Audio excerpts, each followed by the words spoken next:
Starting. And let us know when we're live. Are we live yet? No. Okay, don't forget to give the thumbs up and then something or other. What do we do? Okay, pause. I'm not going to stop recording, so it's cool. Right, we're in your hands, Rinder. Give us a countdown, like 3. Okay, apparently we're live now. So, look, welcome back, TPP. And as always, your favorite property show on YouTube. Stop swearing. No, right. We're live, so no more swearing, folks. Come on. All right. We've got to behave ourselves unless you really mean it, right? And I've got my 50p's here. Stack of 50p's ready. We've got a special guest on today. And it's been a while since we've had... my favorite nickname is the headmistress. I think that's the best one, right?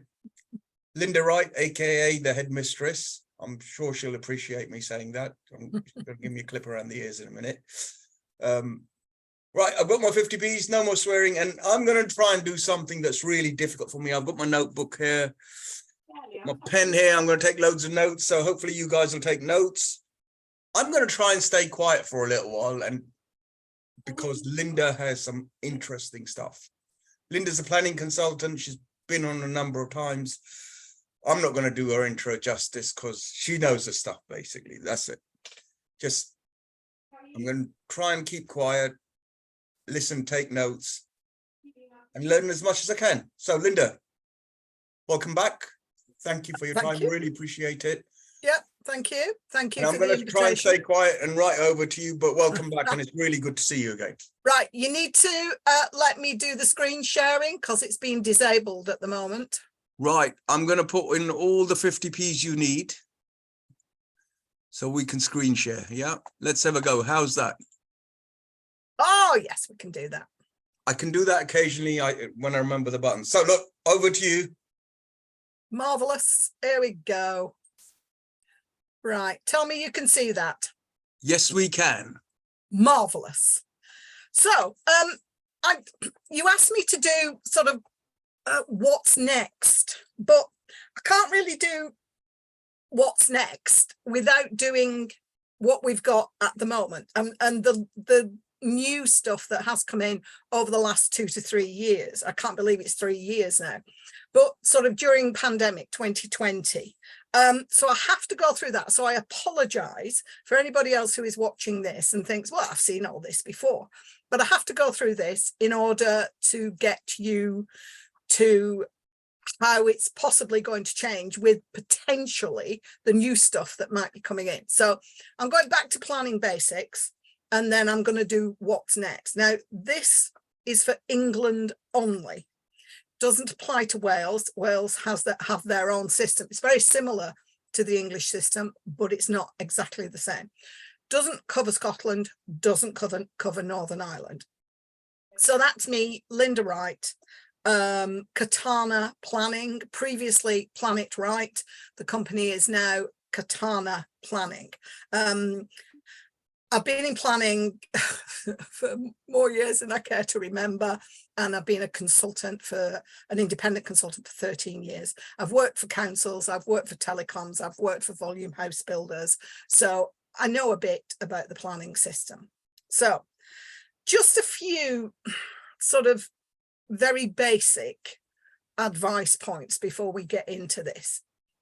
If you are intending to be a property developer, entrepreneur, whatever you want to call it, investor, please get advice before you buy. There are so many people who come to me and they have been to an auction and my heart sinks, to be honest. If you are going to be buying a property at auction, be very, very careful. There is a very good reason these properties are in auction, usually because there's a problem with them and the current owner is trying to drop them like a hot potato. Now, to all of the auctioneers out there, I know not all of the properties are like that, but in a lot of cases, you can get stuck with something that you can't do anything with. So I don't care who you get the advice from. Hopefully not the guy at the end of the bar in the pub, an architect or a planning consultant. Other planning consultants are available. You need to make sure before you go and give out your hard-earned money or other investors' hard-earned money, you need to make sure that what you want to do will comply with planning policies. And the basic principle is it a reasonable development? You're not sort of trying to absolutely overdevelop a site or a building, because if that is the case, then you will get a planning refusal. This always presumes that what you want to do requires planning permission, because there's a lot of stuff out there that you can do without planning permission. Don't forget building regs. You might need building regs approval. Don't forget, nowadays, you need lots and lots of other expert reports. It's not enough to get the site survey, drawings done, get your architect in place to do all of that, and get your planning consultant. You will need potentially lots of other expert reports, from flood risk to noise to trees to bats to ecology, biodiversity, all sorts of things. Noise is a big one at the moment that can pop up. So don't forget, you might need other stuff. Well, you're going to need other stuff as well as your drawings and your planning consultant. Don't forget that for some developments, there are going to be Section 106 agreements, which is an agreement where you agree to make payments or contributions for a whole variety of things. A burst one. Perfect. I can hear somebody talking. Can you mute yourself, please? Because it's very distracting. Okay. Affordable housing on site. They might require you to do affordable housing on the site, or do a contribution, or find some other site where you can put affordable housing. But depending on the type of development you're doing, this is going to come up as well. Be aware of wildlife and nature contributions. The big one is Thames Basin Heath. Thames Basin Heath contribution. Sorry, that was my phone. And don't forget council fees. Council fees have gone up quite a bit, and they're potentially going to go up even more. So remember, you're going to have to pay a fee to the council. Do not underestimate either the time or the cost of submitting an application. Applications now are taking way longer than they used to. I mean way longer.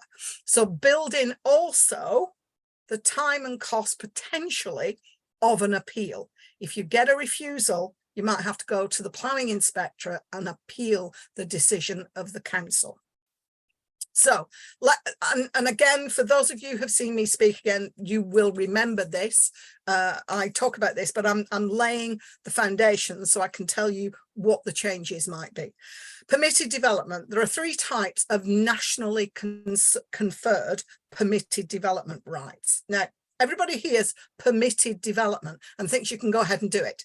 Well, with the true permitted development, you can.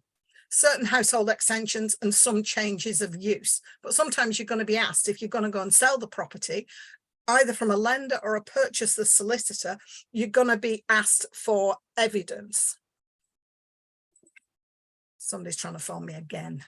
Sorry about that. And then you get something called permitted development neighbour notification. This is the larger household extensions, either 6 or 8 metres. There is an application required for this type of permitted development, so it's not really permitted. The council has 42 days in which to determine these applications. If a neighbour objects, you have to withdraw the application or it will be refused and you go for full planning. So it's not a given and it's not permitted. You still have to ask for the prior approval of the council. Then the full prior approval, permitted development, it's not. Full prior approval application, for example, office to residential, an application for prior approval is required. The council has 56 days, but only for the old proposals, not for the new ones that come in. And the fee, it used to be 97 quid for the whole application. It's now £100 per flat. So the fees have gone up massively, and you need to be aware of that. So let's quickly, this is like the Cinderella of the planning world, which is why I've got the silly photograph on there. this is something that came across my desk, and it's a detached, it was in the green belt. So this is why this was important, because you can do this neighbour notification for the 42-day rule. You can do it in greenbelt. So this person had a detached property and has successfully gone to the council to get an 8-metre, there are no neighbours around, so nobody objected, an 8-metre rear single story extension. So this is worth knowing. Lots of people don't use this and they don't really know about it. Please remember, if you get an objection, but I mean, this virtually doubled the size of the property, which probably wouldn't have been approved in the greenbelt. Right. One of the exceptions and one of the things that you can do under permitted development is to change the use of a single dwelling house to a small HMO between 3 and 6 unrelated people sharing facilities. Nobody shares facilities these days.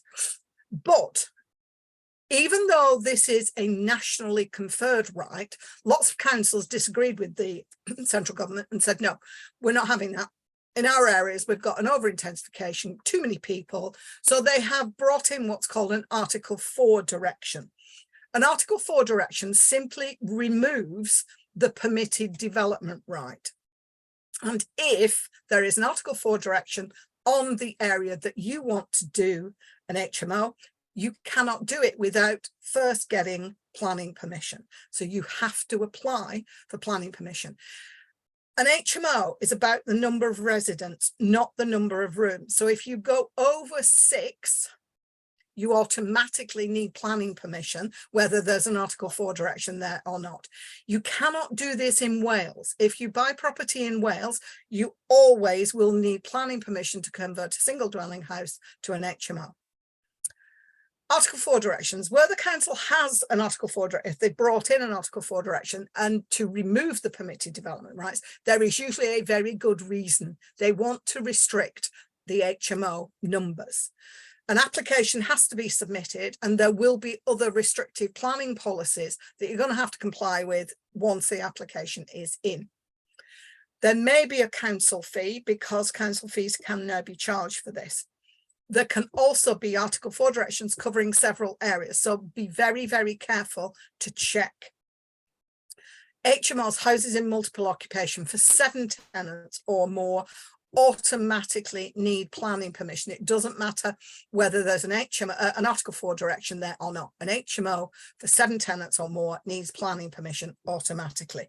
Do not confuse planning with licensing. Just because you've got a license from the council does not mean you will necessarily get planning. It's 2 entirely separate sets of legislation. Now, serviced accommodation. The reason I brought serviced accommodation into this, because loads of people don't come to me to get planning permission for serviced apartments. They just do it. And then if they get into trouble, then they come to me to try and get them out of the trouble. But to be honest, it's none of the councils are really checking this. If you are using a single dwelling house and renting it out as a holiday let or serviced apartments, whatever, usually the council will not bother you. It's only if you start to rent out a single dwelling house and it's got 4 bedrooms and you rent it out on a bedroom by bedroom basis, then it starts to look like an HMO and you might get complaints from neighbours, in which case the council will investigate. So you've got 3 different things really, and this is the reason I'm talking about this is because changes may be afoot. So class C3 residential. Some councils will say it's still class C3, it's still residential, you don't need to change the use. This may not be the case in the London boroughs because there is a lot of problems with the lack of housing stock, because obviously in the London area that a lot of people have gone to Airbnb.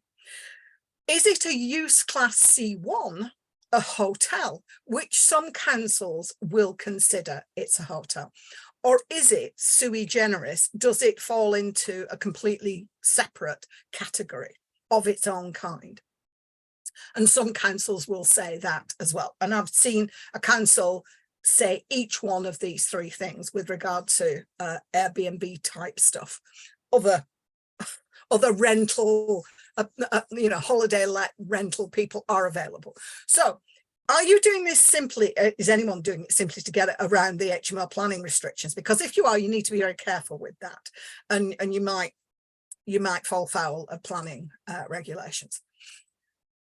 There may be a new, well, there's proposed to be a new register and possibly planning permission, but I'll talk about that at the end. So you need to be aware of that if you're doing service, if part of your strategy is to do service to partners. Leasehold flats, if you're doing flats, may have legal caveats. Be aware of that. This is nothing to do with planning. It's just what I've come across on my travels. Mortgages, you need to tell the lender that you want a holiday let mortgage, because there will be stricter criteria. Don't try and blag it. Just do it properly. Insurance, you need to make sure your insurance covers serviced accommodation, because there will be greater liabilities. And if you're in a block of residential flats, if your guests cause disturbance, then they will object to the council, and you could potentially be looking at the enforcement officer arriving. Just to look at an overview of the planning reforms that have gone on in the last 2 to 3 years. The new reform, and I need to tell you this because you need to know how they're potentially going to change with the new consultations and the levelling up and regeneration bill that is currently grinding its way through the Houses of Parliament. So massive changes to the use classes order, which is what tells you what each use falls into. Not been changed since the 1980s, massive change. Upward extensions, additional stories on purpose-built blocks of flats, that came in as so-called permitted developments, not really. Enlargement of dwelling houses with additional stories to dwellings and mixed-use commercial properties to create new flats, and complete demolition and rebuild of offices and flats. So the use classes order changes came in 1st of September 2020. I cannot believe it is now 3 years that I've been talking about this, but we're all sort of getting to grips with it, I think. So the new use class is use class E, commercial, business and service. And you'll see later on why I'm telling you about this, because this is now being referred to in all the prior approval and permitted development legislation.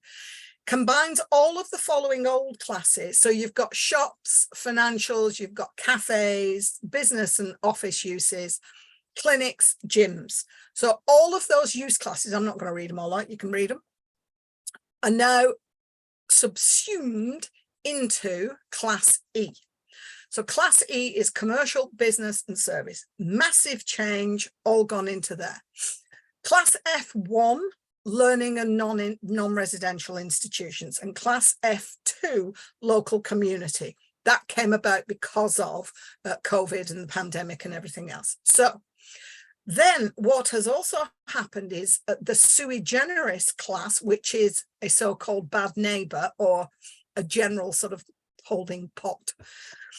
Class A4, pubs and wine bars and things like that, and class A5, hot food takeaways, have been put into this class. They're not in commercial, business and service, which means that anything that you do with pubs or hot food takeaways, you're going to need planning permission. Now, there's an exception on hot food takeaways, and I'll go through that later on. So that's the use classes order changes. Now, I quite like this picture. This is my, and I've talked about, I use this a lot in when I talk about all of these things. Permitted development rights. It's not, it is a wolf in sheep's clothing. When I hear people talking about, oh yes, well, it's permitted, it's PDR. And you think, oh, here we go again. Look, you need to submit an application for the prior approval of the council. If you do not do that, you cannot go ahead and do it. So this is why I say it's a wolf in sheep's clothing. It's not really permitted. And the central government should stop calling it permitted development rights, because it's wrong. the reason it's a wolf in sheep's clothing is you almost now have to provide as much information and other expert reports as you do with a full planning application. So it is, do not think that this is an easy road and route into getting planning permission, because it's not. So what I talked about before, upward extensions, they call it air rights in the States. As of 1st of August 2020, Part 20, new dwelling houses on detached blocks of flats. So there's a few sort of pictures there. That carbuncle is on, I think it's the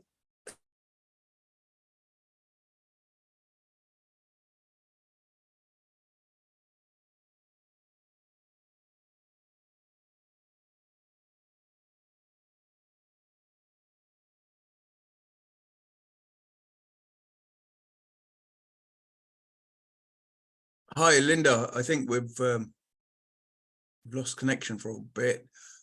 I'm going to guess which one's a carbuncle. I guess it's the top left and the bottom left. The top right doesn't look too bad, and top bottom right, yeah, it's all right. It's not the best. In fact, the corner in the right one looks quite interesting. Oh, hang on, we've lost it. Right, Linda's disappeared for a minute. I think Linda's forgot to put 50p's in her meter, right? So I'm going to just wait for her to come back. Now, while I'm holding the fort, that's interesting so far, I think. And most interesting of all for me was that phrase, permitted development rights. And I love the fact that Linda said it's a sheep in wolf's clothing. With most things where government's concerned and law and lawyers, yeah, the terms never match what they say. They always get it wrong. That's typical government. I'm sorry, you know. So let's let Linda back in. Hi, Linda. Hang on. Come on. Yeah, welcome back. Can you hear me? Right, just to prove this is live and we're not making stuff up. No, we didn't plan this bit. Linda, you got to unmute and all the rest of it. So whenever you're ready, when you put enough. Yeah, 50... what happened, you know? Yeah, you ran out of 50p's, my dear. You need to put more 50p's. Yeah, was it? I mean, I don't know whether the Wi-Fi at this end dropped out or what, but listen, don't blame me. Don't blame me. You didn't put enough 50p's in your Wi-Fi meter, right? But right. I was doing your which is a carbuncle quiz. Yeah. Interesting slide. I think it's the two on the left. Yeah. The two on the right look okay to me. Yeah. Well, no, I like all of them other than the top left one. Anyhow, we'll carry on, shall we? Yeah, carry on, and I'll try and stay quiet, but make sure you put enough 50p's in your Wi-Fi. Don't worry about that. Right. It's very interesting so far. So I'm going to carry on being quiet if I can. Right. Marvelous. Where the hell is me? Oh, there we go. Can you hear me? Yeah, we can. Right. And my screen's back up, yeah? Yep, I put extra 50p's in for you. Excellent, thank you. Right, so 1- and 2-story extensions, dwellings and mixed use. This is very complicated. If you're going to even contemplate this, you need to get an architect or a planning consultant who knows what they are talking about, because there's a whole host of stuff. You've got the enlargement of a single dwelling house. So if you live on an estate and you've got, it doesn't have to be a detached house, but you can potentially add stories. Now, there have been some High Court appeals where these things have been refused by councils, and they've said, no, aesthetically and the external appearance is not acceptable. And these decisions by councils have been supported by the High Court. So like I'm saying, this is not as simple. It's not a rubber stamp job. It's not as simple as people think. So, but also on the part 20, you've got detached buildings, new dwelling houses in commercial and mixed use, or just as dwelling houses. You can add, be careful with terrace buildings, you can only probably add up to 3.5 meters on those. So you've got to go, you've got the hoops that you've got to jump through are humongous. So if you've got a 1-story or a bungalow, you can only add 1 story. Obviously on a bungalow you can't go and add another couple of stories. So that's that use that is there. You can also, now this had been doing the rounds for years. Nobody thought it was going to come in. Class ZA, you can completely demolish either a single purpose-built detached block of flats or any other single detached building. You cannot demolish something that has been an office building and has been converted to residential under the prior approval scheme. That doesn't count. It has to be purpose-built detached block of flats. And you can replace it either with a block of flats or a single dwelling house. Now, it depends obviously on the size of your blocks of flats. So that's demolition and rebuild. That's one of the other things that came in about 3 years ago. Now, what they also did at that point was changed a lot of what was called the GPDO, the General Permitted Development Order. They changed what was, well, it's still Class M, but it's now changed. So you can take certain uses, laundrette, betting office, payday loan shop. I didn't think they still existed, but there we go. Hot food takeaways. Now, do you remember I said there was an exception for hot food takeaways? You can change them to Class C3 dwelling houses using Class M. Now, the maximum floor space that you can do this on is 150 square meters. You can't put extensions on. You can do a bit of demolition, not to a listed building, obviously, or in a conservation area.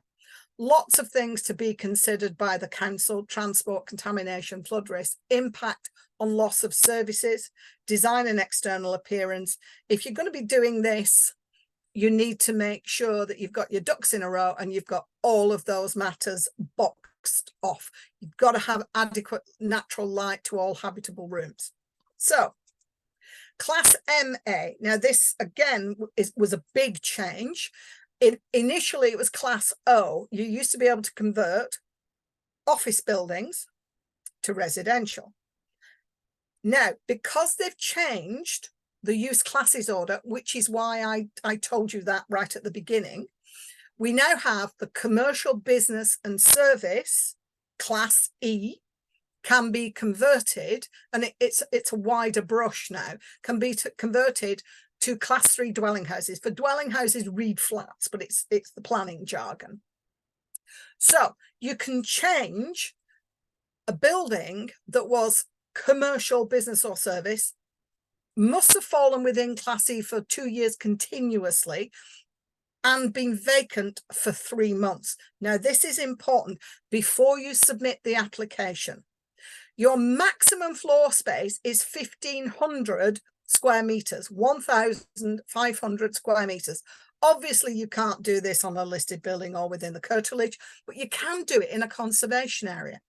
Matters to be considered. The reason as transport, contamination, flood risk, the reason I've highlighted noise from commercial premises, I have recently had one refused on those grounds because of extraction systems on restaurants next door. It took it to appeal. It was also dismissed on appeal. So this is important. Any noise can have an impact. And obviously because of Grenfell, where the development, you've got to make sure that the fire safety impacts are fully examined and proven in case of any fires. Obviously, this all comes from Grenfell. So Class G. Now, Class G used to be where you could take a shop that had a couple of floors or 1 floor above, and you could just convert it into up to 2 flats.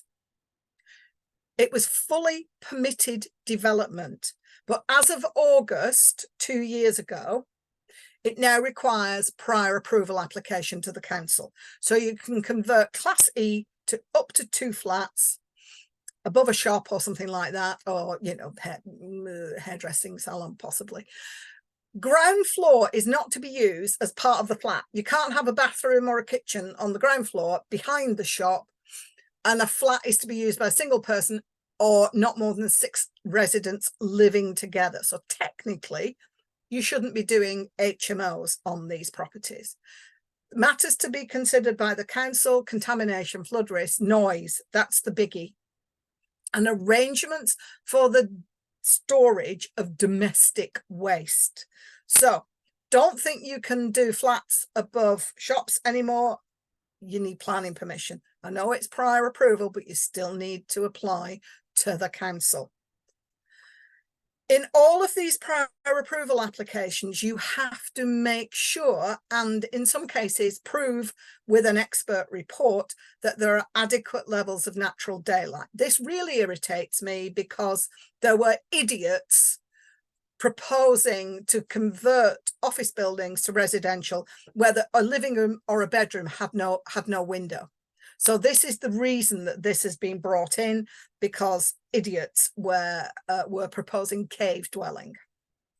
And the minimum size for any single person 1-bed flat in any of these prior approvals is 39 square meters. Can be taken down to 37 if you are putting a shower room instead of a full bathroom, but generally work to the rule of 39 square meters. It increases massively in size if you're doing 2-bed, 3-bed, or even if it's not single story. If it's 2-story, then the whole rules change. So you got planning approval. Woohoo! You get a decision notice. You need to read it. Condition number 1 will tell you when it expires. It's usually 3 years from the date of the decision, but not always. Councils can make it less, so just be careful and read it. Are there any conditions? If there are conditions, you need to discharge the conditions and a new application will be required. So when you get your planning approval, you've not finished. There are some conditions that are called precedent conditions and need to be discharged before you start work. So this is important, because if you fail to discharge conditions, if they're important conditions, it can invalidate your entire planning consent. So you need to be careful with this. Contributions. Now, lots of people talk about planning gain. This is not the profit that you are going to trouser. Planning gain is not, that's not what it means. Planning gain is planning the gain for the community that might accrue from you getting planning permission. So, for example, if you are building 100 houses, you might be asked to put a traffic light junction in, a mini roundabout. You might be asked to do a new doctor's surgery, a playground, anything like that. It depends on the size. Generally, these are volume house builder type things, but there are also smaller contributions required, such as affordable housing, education, community, public art.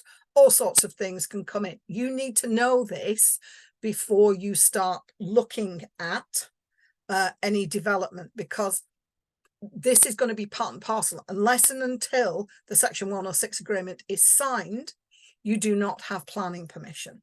And as soon as you start development, then payments and contributions will be required. Okay, community infrastructure levy. I'm talking about this again because this is important.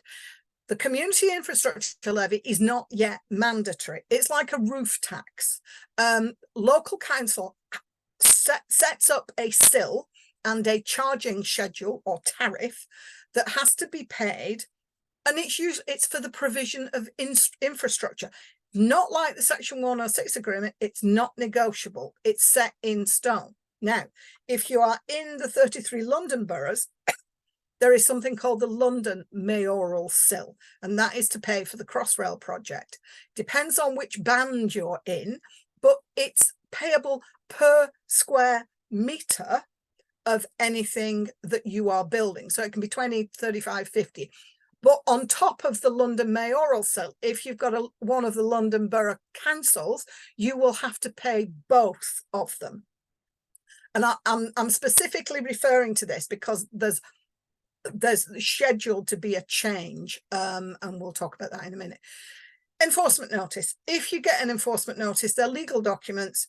They're to remedy a breach of planning control. Don't ignore them. You've only got 28 days to appeal or to remedy what the problem is. It's served on an owner and a lender. So, for example, if you've got Barclays Bank as your lender, they will serve the notice on them. This can sometimes have the impact of the lender saying, right, we'll have our mortgage money back, please repay. So you can't underestimate how important enforcement notices are and how problematic they can be if you ignore them. Okay, if you get a refusal, what do? First of all, read the decision notice. A refusal is not always as bad as you think. You can always reapply as on a free go, although that may be disappearing as well. So read the decision notice. What's the reason? What are the reasons for refusal? Can they be addressed in a new application? If they can, do it. Because to be perfectly honest, it's going to take you months to do an appeal.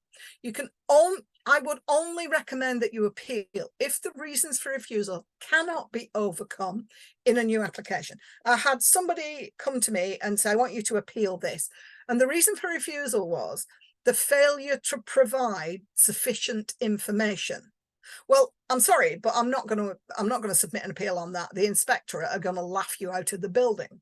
So if you fail to submit sufficient information, you damn well need to submit it and then give the information to the planners to give them enough information to be able to make a decision.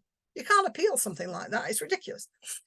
You cannot submit new information to the planning inspectors. The planning inspectors' headquarters is based in Bristol, but they tend to be national and work from home. A planning inspector will be bound by the same council policy that saw your application be refused. You can't start submitting new information to the inspector. It has to be based on the information that went as part of the application. There are 3 different types of appeal, and they all go to the independent planning inspector. A lot of people ask me if they go back to the council.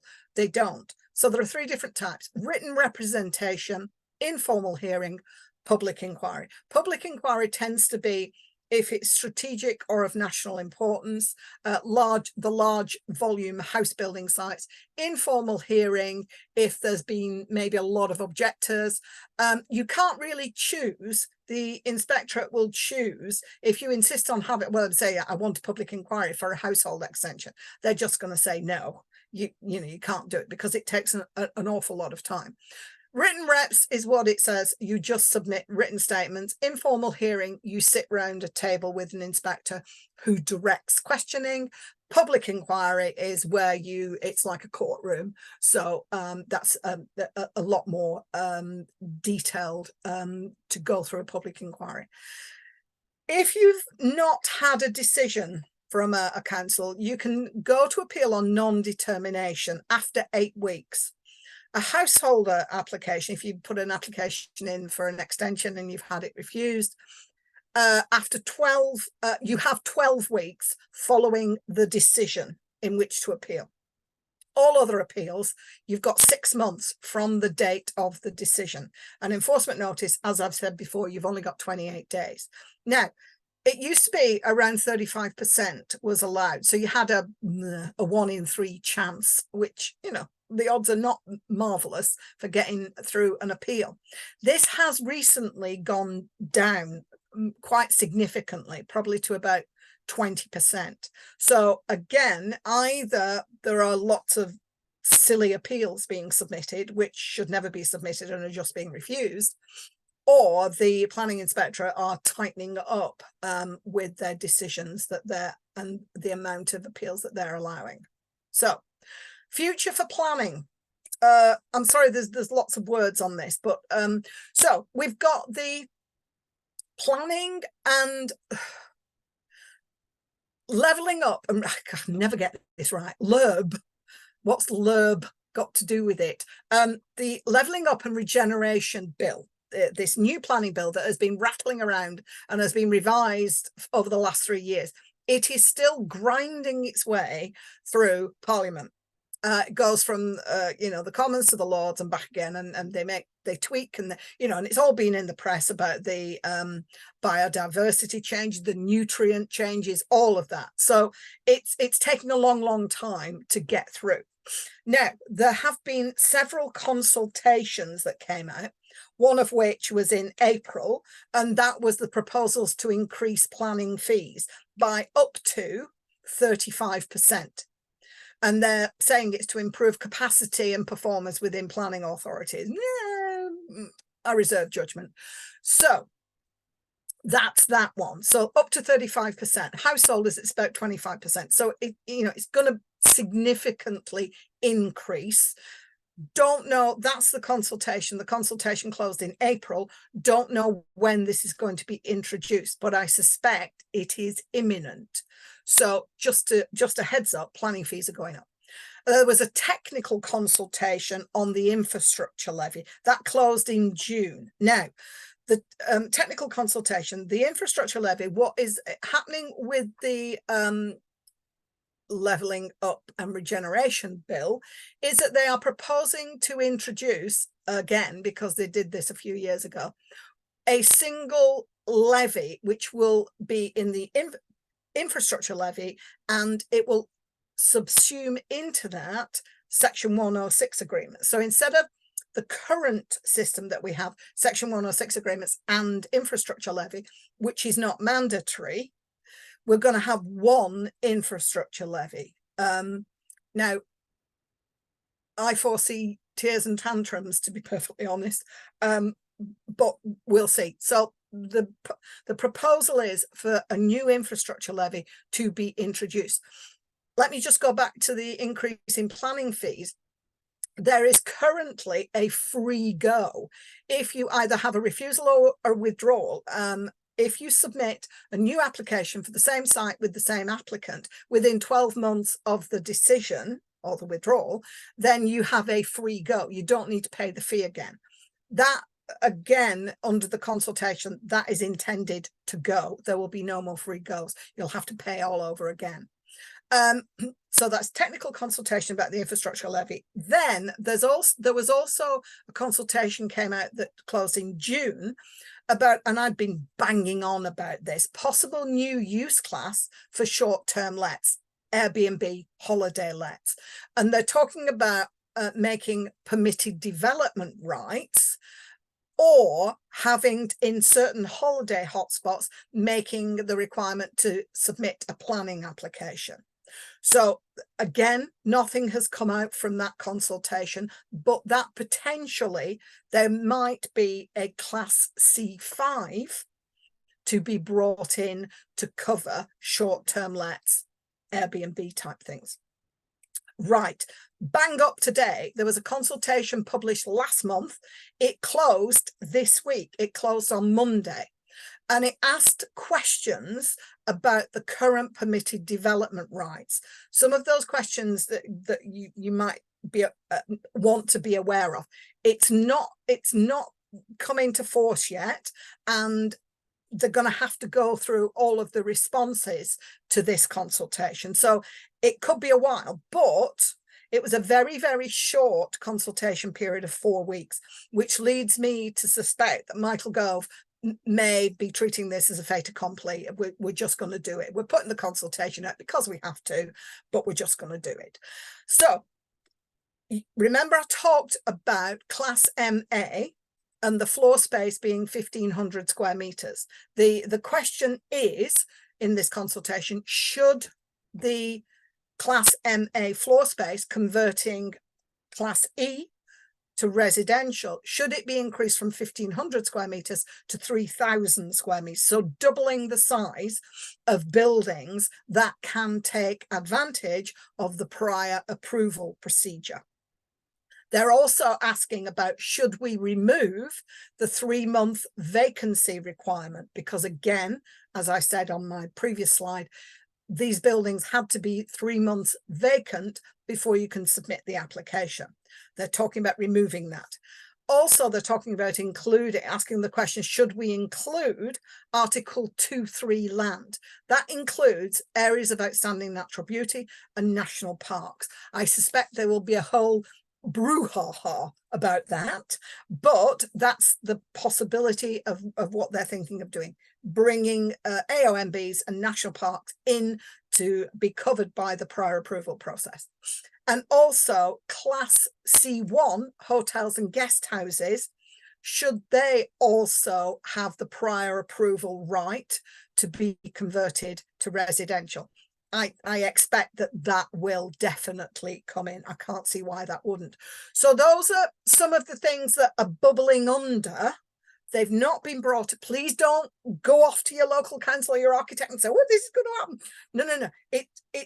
It's bubbling under, and their consultations. The documents have nothing has been brought into force yet. The planning bill has not come out of the sausage machine that is Parliament. So all of this is just up in the air at the moment. So that's me, Linda Wright, Katana Planning. I do Zooms, Google Meets, Teams. That's my email address and my mobile phone number. I also do, and I haven't done for a while because I've been busy, YouTube videos. If you look up Linda Wright Planning Pundit, I do YouTube videos on sort of weekly topics. I started doing them weekly and then got busy, and I need to finish them. My new website is under construction. It's still under construction. I'm on LinkedIn or X. That really irritates me. And to be perfectly honest, I might come off Twitter in indignation at the fact that it's now Elon Musk has now called it X. So I might just be on LinkedIn and YouTube. So that's me. Thank you very much. I will stop the share now. Amazing presentation. You could tell I'm slightly lost for words. That doesn't happen very often, right? That's a great deal of information. That's like amazing. I know. I'm so sorry. No, it's brilliant. Lot out there. Thank you so much. It's like a masterclass on what's going on at the moment. Yeah, brilliant. I'll ask you a general question.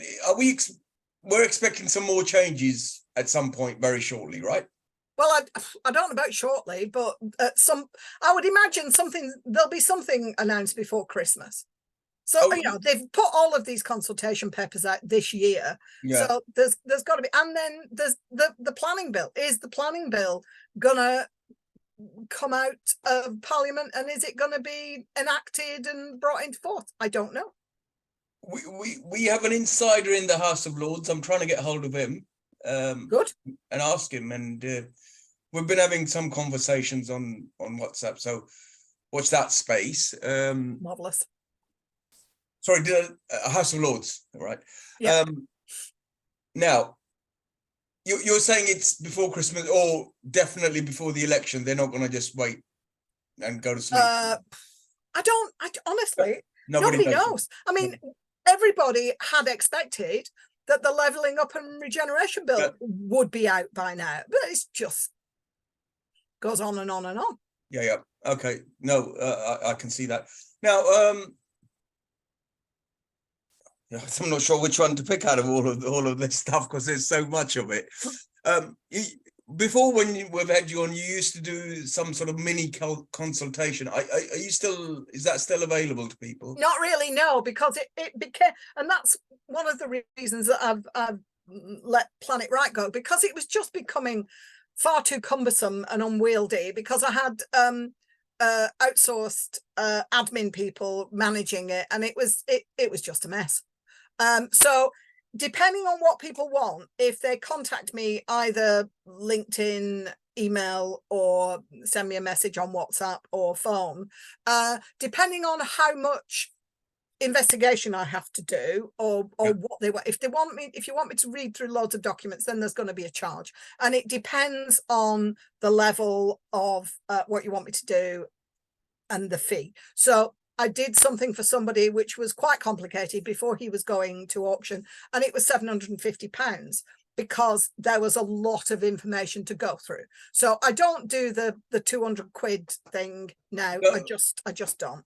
No, that's fine. And I mean, 700, I don't know what the chap was trying to buy, but 700.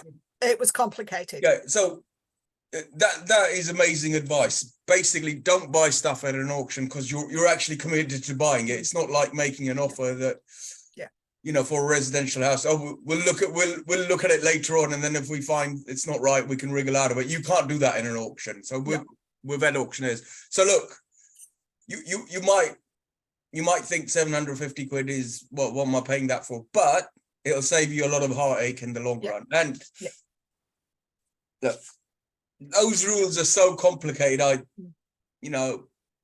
seen a lot of this stuff before. I do watch a lot of this, and it's like even I'm losing track of it. So it's worth. I'm not on a commission. I'd love to have a bit of commission off you. I'm not on a commission from you, but genuinely speaking, if you don't do your homework, don't have some consultation from someone who knows their stuff, you're going to get yourself into a lot of trouble. Basically. Yeah, that's the bottom line. Yeah. And like you said, I was watching something yesterday where they were looking at converting an old bank and the downstairs into retail units. And they said, the guys that were, it was like a Shark Tank sort of elevator pitch type of program. And they said something interesting. And I think this is an example of a small thing that will escape people. They said, we're going to get retail Class E for this, and there's a market outside, blah, blah, blah. And one of the people said, well, you haven't done a noise study. Are the neighbors going to be affected by the noise around them? And, in my mind, you're saying, well, hang on a minute. The industrial estate's been there before. It's there now. Or like you said, the restaurant extractor unit, it's always been there. So it's obvious, right?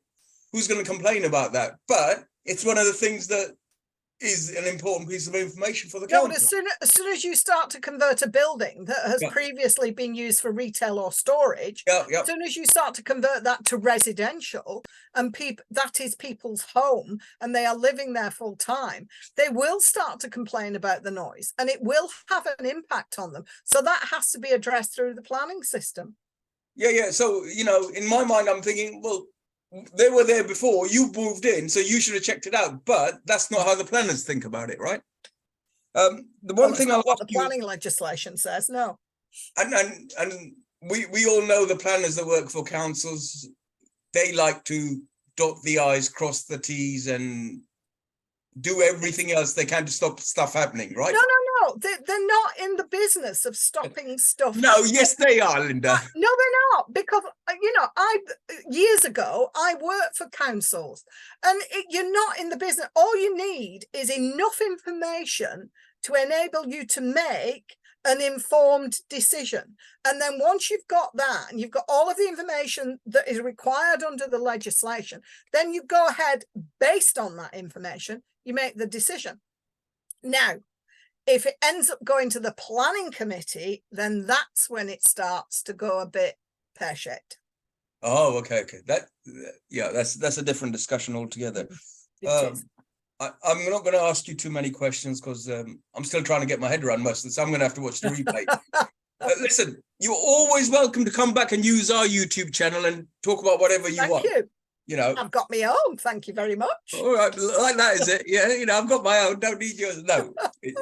Look, YouTube's great. So if you could put your slide back on, go and watch Linda's, go and watch our stuff. Great resource. You mentioned something about Thames Water Basin. Thames Basin Heath Special Protection Area. What the hell is that? You've got to be wary of that. You can end up paying thousands. Does that cover the area where the Thames floods to and something like that? No.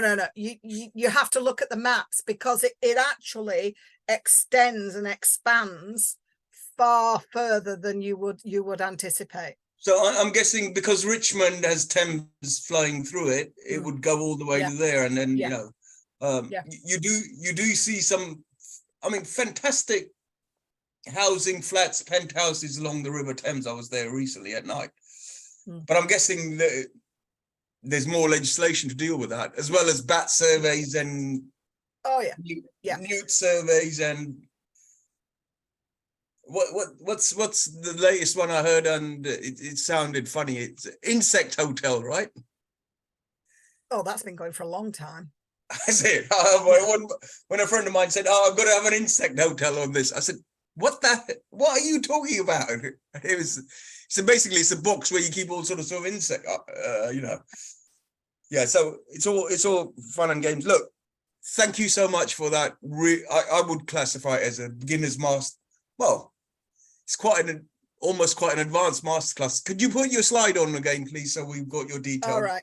Yeah, will do. And look, watch the program again, and I'm sure everybody will agree. We're going to do this right. Yeah. So there's Linda's contact details. Please contact her.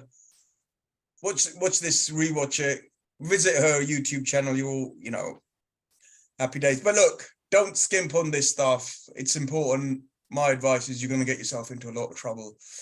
So it's worth paying the money. And sometimes the answer you want to hear is no, don't do it because you're going to get yourself into this problem. Yeah. I see it all the time. Yeah. And when people get themselves into a problem, it takes a lot of money, and sometimes it kills the project dead. Yeah. Basically. Yeah. So yeah, exactly. Exactly. You know, just do it. Just speak to Linda. She'll set you right, and no commission, but thank you very much. Brilliant presentation, and I really look forward to seeing you again. And please come back and give us some more information. And it was really amazing how you went through the whole thing. I think I'm beginning to get my head around it a little bit now. Good. Brilliant. Thank you very much. Lovely to see you. Thanks very much indeed. Right, and I'll let you get back to your 6 o'clock, sis. Right. That was a fascinating program. We'll see everybody on the next one. I think we're trying to arrange a surprise guest. Don't forget, click like, share, and subscribe. Send it to your friends. Really great masterclass. I'm getting low on 50p's here, and I'll see you on the next one. Thank you very much for your time, your attention. Please rewatch this. Really useful information. Rather than get yourself into trouble, take action. Do consult the professionals. And I'm not just saying that. It will help you on your property journey faster. I'll see you on the in next week's program.